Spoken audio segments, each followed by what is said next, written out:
Olá pessoal, eu estou de volta com mais um vídeo e agora um vídeo para falar sobre indulgências.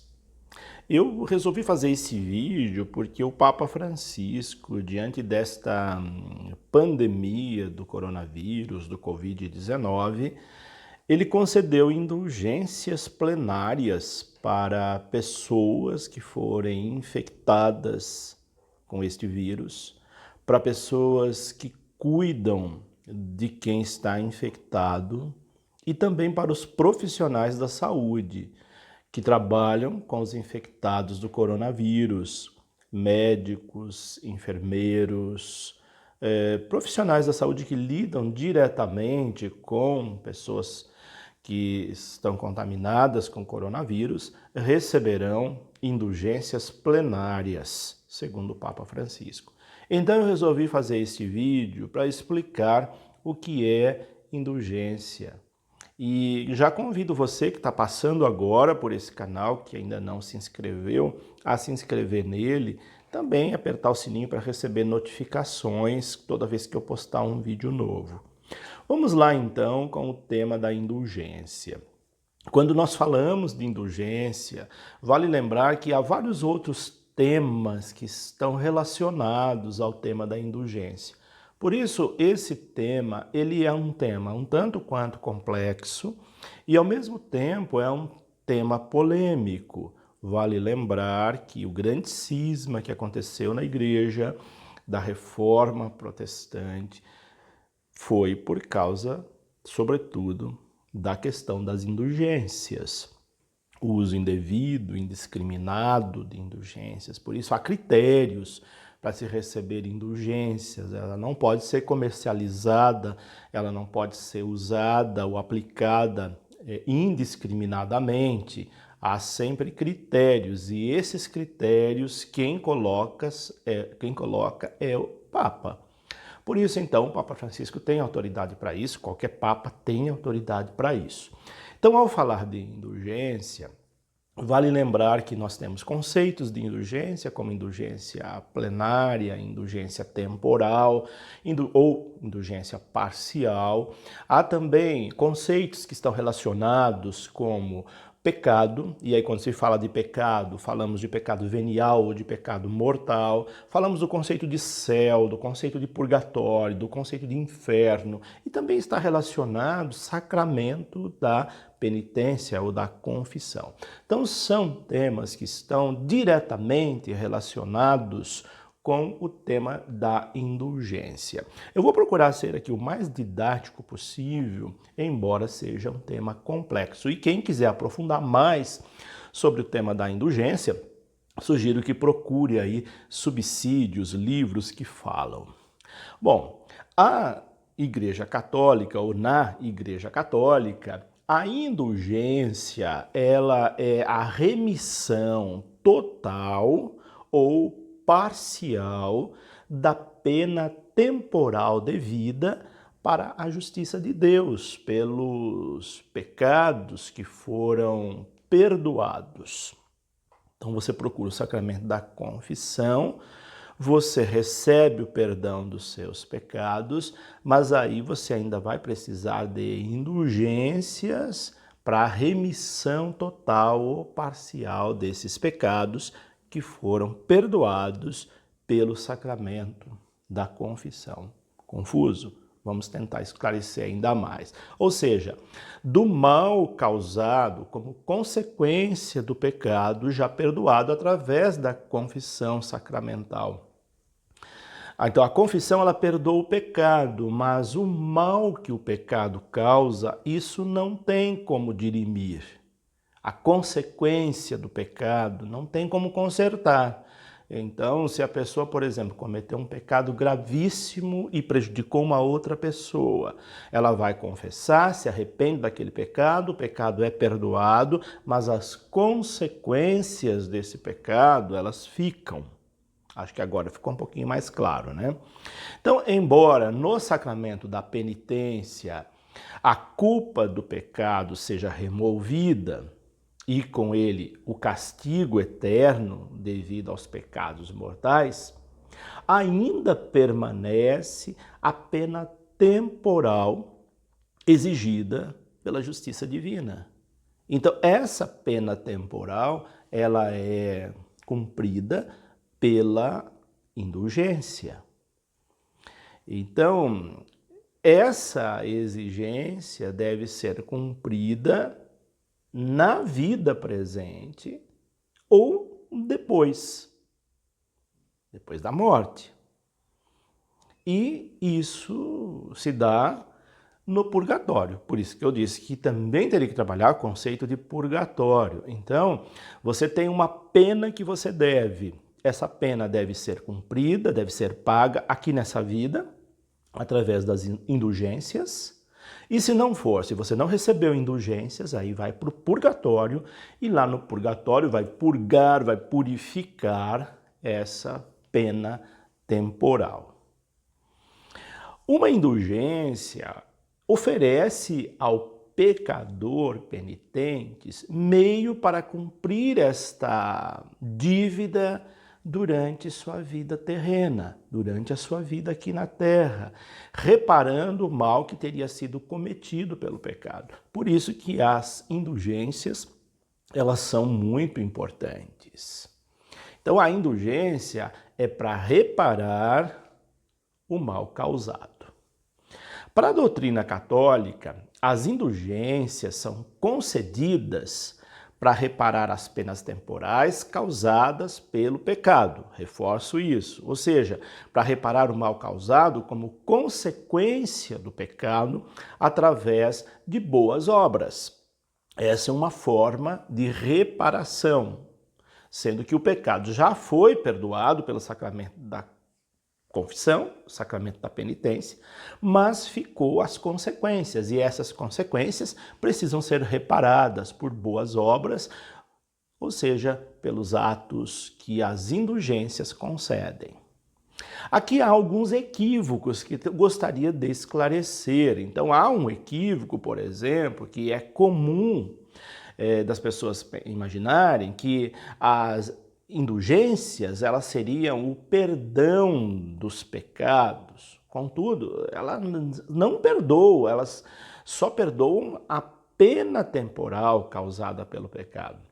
O que perdoa os pecados é o sacramento da confissão, não são as indulgências, que isso fique muito claro. As indulgências apenas perdoam a pena temporal causada pelo pecado. Então, uma pessoa, ela continua a ser obrigada a ter seus pecados. Uma pessoa continua a ser obrigada a ter os seus pecados isentos por um sacerdote para receber a salvação. Então, por isso, não basta você receber indulgência e não ir confessar. A confissão é uma coisa, indulgência é outra. A confissão perdoa os pecados, indulgências redime as consequências desse pecado. Para ficar mais claro, eu vou trazer aqui alguns exemplos, né?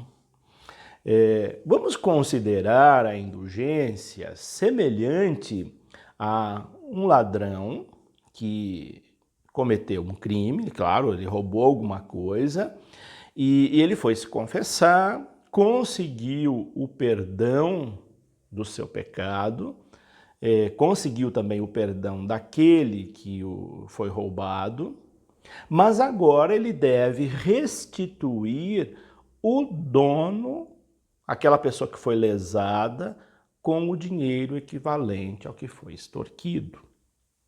Ficou claro isso? Então, a pessoa cometeu um crime do furto, do roubo, e aí então ela foi se confessar, ela se arrependeu daquilo que ela fez e ela recebeu o perdão do pecado.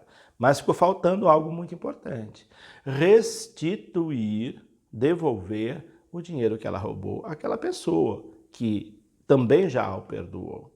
Aí então é essa comparação que a gente faz com a indulgência. Pecado cometido, recebeu o perdão, e aí ela vai reparar o erro que ela cometeu, devolvendo o dinheiro. A indulgência é equivalente a isso, a essa reparação. Um outro exemplo que vai esclarecer também um pouco mais, vamos ter em mente uma tábua cheia de pregos.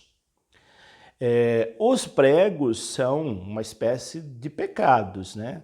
Então você vai lá no sacramento da confissão, é como se você arrancasse aqueles pregos daquela tábua, que significa os pecados, eliminado pelo sacramento da confissão. Só que quando você tira os pregos de uma tábua, vai ficar todas as marcas dos pregos ali na tábua.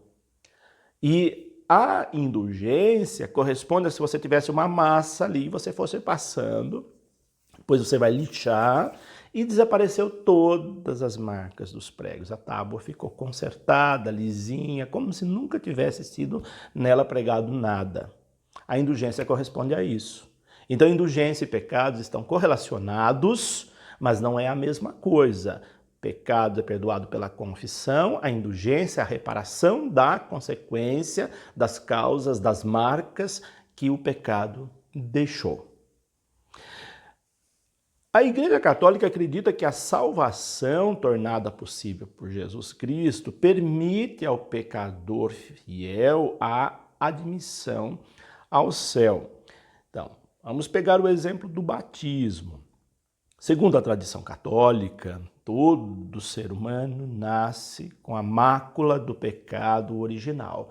E à medida que você batiza, e é por isso que se batiza, uma das razões do batismo, é para lavar as máculas, as manchas do pecado original. Então, o batismo livra-nos do registro do pecado original e resulta no perdão completo de todos os pecados.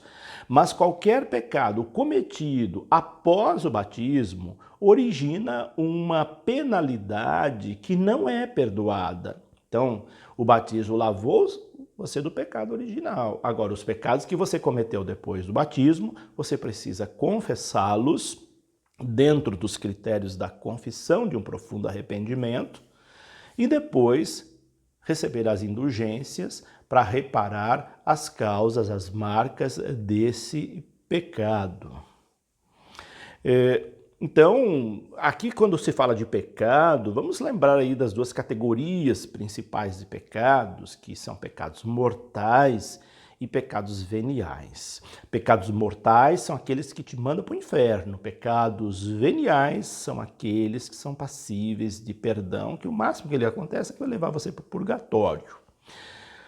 Pegando aí essa concepção exagerada, hiperbólica, vamos tentar esclarecer. Pecados mortais. Pecados mortais que são praticados, ou que são aqueles que são praticados pela malícia, pela intenção, por livre consentimento. Então você teve intenção, pretensão de pecar, você planejou o pecado. Então esse tipo de pecado é considerado pecado mortal, ele vai extinguir a graça santa da alma do fiel e condenam ao inferno.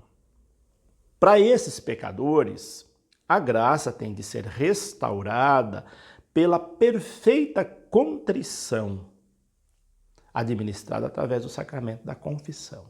Então você vai ter um profundo arrependimento, você cometeu um pecado mortal, você vai ter um profundo arrependimento daquele pecado, vai se confessar e aí então você está redimido daquele pecado, não das máculas daquele pecado, que aí é a indulgência que vai redimir.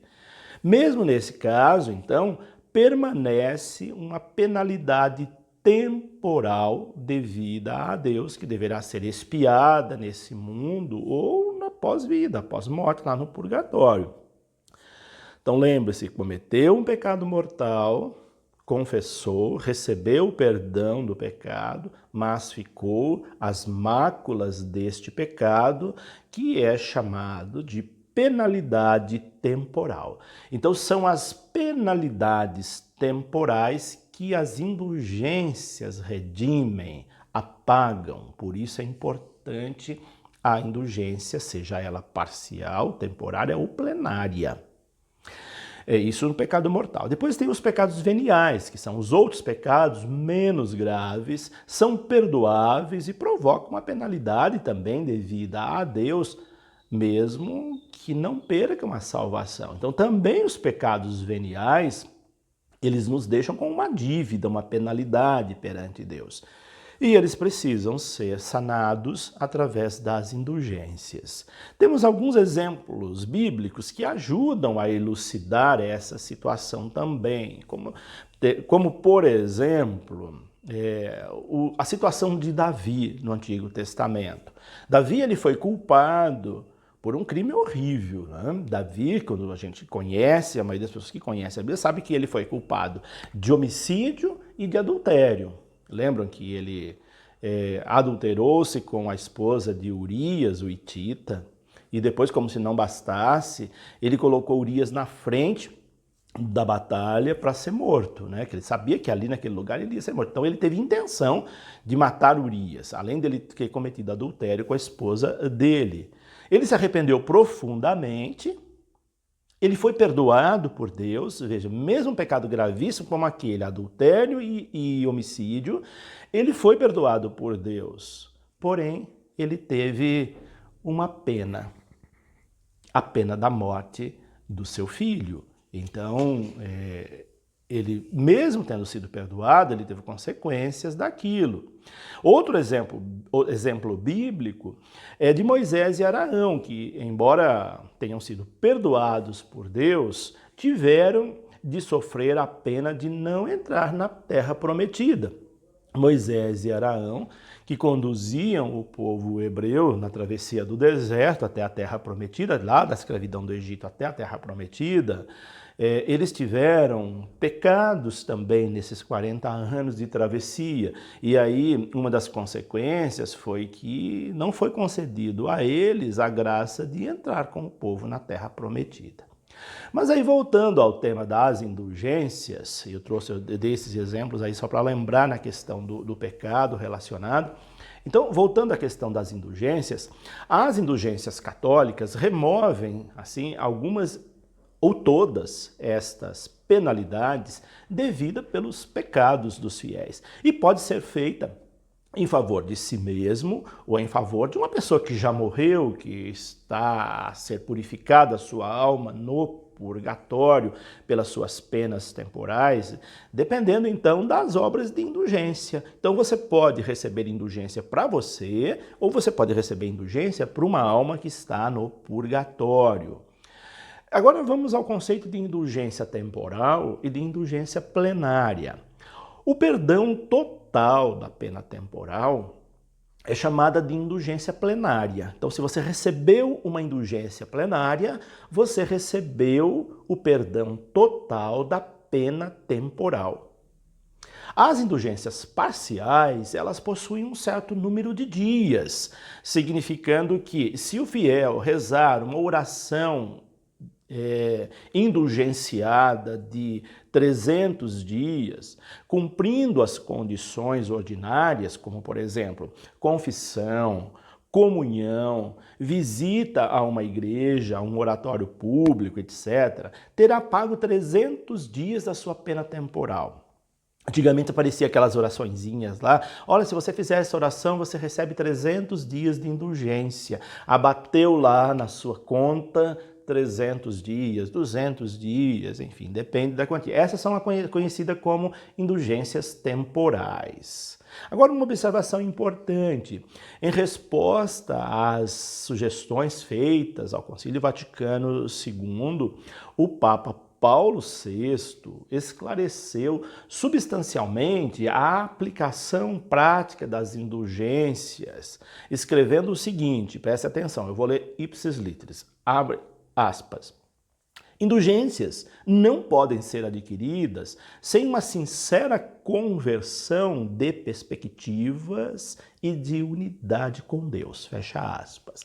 Essa é uma observação importante do Papa Paulo VI no Concílio Vaticano II, pós-Concílio Vaticano II, que mostra que não devemos banalizar as indulgências. Então, indulgências não podem ser adquiridas sem uma sincera conversão e perspectivas de unidade com Deus. Então, não é uma coisa mágica. Você precisa ter um profundo arrependimento, fazer uma confissão corretíssima dentro das normas da confissão e ter um propósito de unidade com Deus. Por isso não é um produto, não é uma coisa mágica. Muita gente imagina que as indulgências sejam alguma coisa mágica, quase como um produto. Isso é o que causou lá o cisma da igreja. Então, cuidado quando você vai falar de indulgências, refletir sobre indulgências ou ter a sua própria concepção de indulgência, porque a indulgência não tem essa característica mercantilista, que isso fique muito claro, porque banaliza algo tão sagrado, tão importante. Práticas que concedem indulgências. O que é? Talvez muitas pessoas perguntam, o que eu devo fazer? Quais são as práticas que me concedem indulgências? Vamos lá então. Entre as práticas que levam o católico a obter uma indulgência, eu selecionei aqui uma lista delas. Por exemplo, a reza do rosário concede indulgência, os exercícios espirituais de Santo Inácio de Loyola concedem indulgências. Então, se você pratica os exercícios espirituais de Santo Inácio de Loyola, você recebe indulgência. Inclusive, eu fiz um vídeo sobre o método de oração em Santo Inácio. Dá uma olhadinha lá nos vídeos anteriores meus, lá no início do meu canal, que você vai encontrar um vídeo falando sobre o método de oração em Santo Inácio. Ele concede indulgência. A leitura piedosa das Sagradas Escrituras, se você é uma pessoa assídua na leitura bíblica, esse gesto te concede indulgência. O uso e devoção do escapulário de Nossa Senhora do Carmo também concede indulgência. Pessoas que utilizam o escapulário recebem indulgências. A visita ao Santíssimo Sacramento durante pelo menos 30 minutos faz você receber indulgências. O uso constante de um objeto de piedade, como, por exemplo, cruzes, crucifixos, medalhas que foram devidamente abençoadas pelo Papa, por um bispo, por um padre, ela pode conceder indulgência plenária. Então, se você tem usa um escapulário, usa um rosário, uma medalha que foi abençoada pelo Papa, esse gesto te concede indulgência plenária. Ou ainda, por um padre, por um diácono que abençoou, também concede indulgência. Além disso, certas orações são aprovadas pela autoridade eclesiástica para conceder indulgências. Quais são essas orações? E aí eu vou apresentar para vocês uma lista, porque se você fizer essas orações, você também recebe indulgência através dessa oração. Por exemplo, aqui tem uma oração que diz assim: nós vos damos graças, Senhor, por todos os vossos benefícios, vós que viveis e reinais pelos séculos dos séculos. Amém. É uma espécie de jaculatória, e essa jaculatória, se você fizer diariamente, você recebe indulgência através dessa oração. Ou então a oração do Santo Anjo. Santo anjo do Senhor, meu zeloso guardador, se a ti me confiou a piedade divina, sempre me rege, me guarde, me governe, me ilumine. Amém. Uma oração tão singela, tão simples, e é uma oração que concede indulgência. A oração do Ângelus, aquela que nós fazemos às 6 horas da tarde ou ao meio-dia, ou a Regina Coeli, que se faz no período da Páscoa, são orações que concedem indulgência.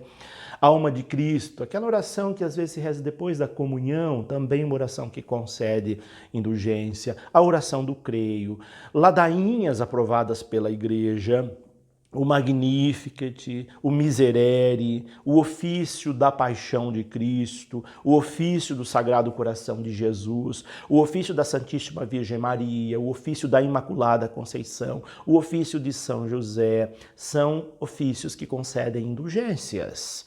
Também concede indulgência oração mental, aquela oração que você faz mentalmente, também te concede indulgência. Te concede indulgência Salve Rainha, o Sinal da Cruz, o Veni Creator, o Santo Rosário. Ou seja, se você rezar, você já está recebendo indulgência. A oração nos concede indulgência. Muita gente não sabe disso. E por isso que é importante levar uma vida de oração. À medida que você reza, à medida que você tem uma vida de oração, você está recebendo indulgências parciais ou plenárias das máculas dos seus pecados. Isso é muito importante que a gente saiba para a gente aprender mais sobre indulgências plenárias e temporais.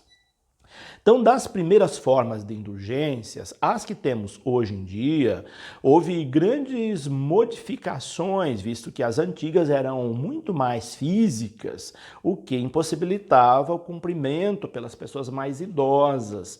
Então, antigamente, as indulgências elas estavam muito mais relacionadas a práticas físicas, que às vezes pessoas com certa debilidade, seja por idade, seja por alguma doença, não conseguia fazer, então ela não recebia. Por isso que hoje as orações também concedem e qualquer pessoa pode fazer oração. Então, o que não é uma indulgência? Eu disse até agora o que é uma indulgência, tanto plenária como temporal. Agora vamos ao que não é indulgência. Eu penso que é importante também a gente pensar, esclarecer isso, porque tem muita gente que faz confusão com indulgências porque não sabe o que é uma indulgência. Então, o que não é indulgência? Não é uma permissão para cometer pecados, nem perdão do pecado futuro, nem poderia ser concedida por qualquer poder. Então são três coisas importantes. Indulgência não é permissão para você pecar. Recebi a indulgência, agora eu posso pecar à vontade? Não é bem assim. Outra coisa, não é perdão. Perdão é a confissão. E como eu disse antes, ela é a remissão da mácula deixada pelo pecado. O perdão é pela confissão. E também ela não é perdão do pecado futuro. Olha, eu vou receber uma indulgência hoje, eu estou recebendo um crédito para poder pecar futuramente. Não é por aí. E nem poderia ser concedida por qualquer poder. Não é qualquer um que pode dar indulgência, lembre-se bem. É apenas o sumo pontífice, não é qualquer pessoa, nem qualquer padre que pode falar, você vai receber indulgência por causa disso. Não pode. É apenas o Papa que vai conceder a indulgência. É ele que determina o que pode e o que não pode ser indulgência. Receber indulgência. Não é perdão da culpa do pecado, pois supõe que o pecado já foi perdoado pela confissão. Então, primeiro é a confissão, depois a indulgência. Não se recebe indulgência sem ter se confessado. Só se recebe indulgência depois que você recebeu a remissão do pecado via confissão. Não é uma isenção de qualquer lei ou dever, pelo contrário, isso significa um pagamento mais completo da dívida que o pecador deve a Deus. Não confere imunidade contra a tentação ou remove a possibilidade de lapsos subsequentes do pecado. Não é porque você recebeu a indulgência que você está isento de pecar ou que você está livre de tentações. Não é isso. Muito menos uma indulgência é a compra de um perdão que assegura ao comprador a salvação ou liberta a alma de uma outra pessoa, do purgatório. Então, não é uma moeda de troca, não é algo que você compra. Você não vai comprar o perdão pela indulgência. Então, essas coisas têm que ficar muito claras, por isso eu disse no início desse vídeo que esse tema é um tema bem delicado e passível de confusões, de gerar confusão. Em ocasiões especiais, como por exemplo, vocês se lembram do Ano da Misericórdia? Naquela época, no Ano da Misericórdia, o Papa concedeu indulgências. E para receber aquelas indulgências, o fiel teria que submeter a algumas exigências ou procedimentos. Então, quando tem um ano especial, como foi o Ano da Misericórdia, aquele ano foi um ano em que teve muitas possibilidades dos fiéis receberem indulgências. Um decreto da Penitenciaria Apostólica concede a indulgência plenária aos doentes do coronavírus. Eu disse lá no início desse vídeo, e agora eu retomo aqui para encerrar o vídeo, que a Penitenciaria Apostólica, que é um organismo da Santa Sé, ela emitiu um decreto concedendo indulgências plenárias aos doentes de coronavírus, aos que cuidam desses doentes, a todos os fiéis do mundo que rezam por eles. Olha aqui, isso aqui eu não havia dito lá no início, e agora eu estou pegando aqui lá o documento, e ele, ó, se você reza por um portador do coronavírus, você já está recebendo indulgências porque você está rezando por aquela pessoa, também aqueles que trabalham com esses enfermos. Recorde-se também a possibilidade de absolvição coletiva neste momento de grave necessidade. Pode também se dar absolvição coletiva neste caso. Então foi esse o estabelecimento do decreto da penitenciaria apostólica, que foi publicado no dia 20 de março, sexta-feira, portanto bem recente, esse decreto. Muita gente não está sabendo porque foi um decreto publicado muito recente. Diante deste episódio aí de pandemia de coronavírus, o Papa possibilitou que houvesse indulgências plenárias àqueles que estão envolvidos direta ou indiretamente nestes casos. É isso que eu queria trazer para vocês hoje. Espero que vocês tenham gostado desse vídeo. Se você gostou, compartilhe e também se inscreva no canal, caso ainda você não seja um inscrito deste canal. Compartilhe com os seus contatos, com os seus grupos, com as pessoas que estão aí envolvidas na questão do tratamento, do acompanhamento de pessoas portadoras de coronavírus ou que tem em casa algum membro que está em quarentena ou nesses dias que eu faço esse vídeo. Nós todos estamos em quarentena, estamos em resguardo, né, por medida de precaução, e é um momento muito bom para essas orações todas que eu disse, porque aí estaremos recebendo indulgências plenárias e temporais, e essas graças são muito benéficas na nossa vida, na vida de qualquer fiel. Por hoje é isso. Que Deus os abençoe e até o nosso próximo vídeo. Em nome do Pai, do Filho e do Espírito Santo.